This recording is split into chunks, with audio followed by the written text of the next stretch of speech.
السلام علیکم ورحمۃ اللہ تعالی وبرکاتہ۔ بارش کے پانی پینے کے بے شمار فائدے ہیں۔ بارش کا پانی میں برکتیں ہوا کرتی ہیں۔ اللہ تبارک و تعالی نے بارش کے پانی کو برکت والا پانی کہا ہے۔ ناظرین کرام، بارش کے پانی سے آپ اپنا علاج بھی کر سکتے ہیں۔ بارش کا پانی پینے سے آپ تمام بیماریوں سے محفوظ بھی ہو سکتے ہیں اگر آپ بارش کا پانی استعمال کریں، یعنی بارش کا پانی پئیں۔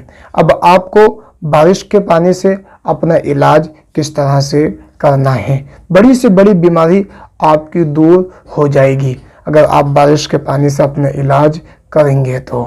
ناظرین کرام، تفسیر ابن کثیر میں لکھا ہوا ہے، حضرت مولا علی مشکل کشا رضی اللہ تعالی عنہ کے پاس جب بھی کوئی مریض آتا، کسی بھی بیماری کا مریض آتا، اپنی بیماری آپ سے بتاتا تو آپ اس سے یہ بتاتے کہ تم کلام مجید کی کوئی سی بھی ایک آیت لکھ کر بارش کے پانی سے دھو کر اور اس پانی میں شہد ملا کر پی لینا، اللہ تبارک و تعالی تم کو شفا عطا فرمائے گا۔ حضرت علی کے پاس جب بھی کوئی مریض آتا تو آپ اس کو یہ عمل بتایا کرتے تھے کہ تم کلام مجید کی کوئی سی بھی ایک آیت کو کاغذ پر لکھ لینا، لکھنے کے بعد بارش کے پانی سے اس کو جو ہے وہ دھو لینا۔ جب بارش کا پانی پیالی میں جمع ہو جائے تو اس پانی میں جو ہے تم شہد ملانا اور پی لینا، اللہ پاک نے چاہا تو تم کو شفا مل جائے گی۔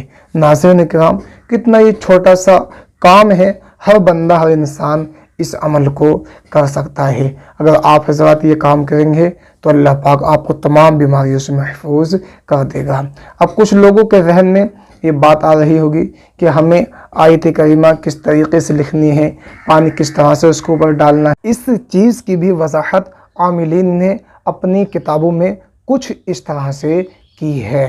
آپ چینی کی پلیٹ لیں اور پلیٹ لینے کے بعد آپ زعفران سے چینی کی پلیٹ پر آیت کریمہ لکھیں۔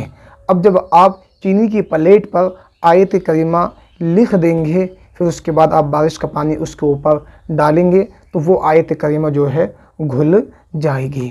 جب گھل جائے گی آپ اس کو گلاس میں کر لیں، کرنے کے بعد آپ جو ہے وہ شہد کو ملا دیں۔ آپ اس طرح سے کر سکتے ہیں۔ تو ناظرین کرام، بارش کا موسم بھی چل رہا ہے، آپ حضرات چاہیں تو اس کام کو، اس عمل کو کر سکتے ہیں۔ اللہ پاک ہم سبھی کو تمام بیماریوں سے محفوظ فرمائے۔ السلام علیکم ورحمۃ اللہ وبرکاتہ۔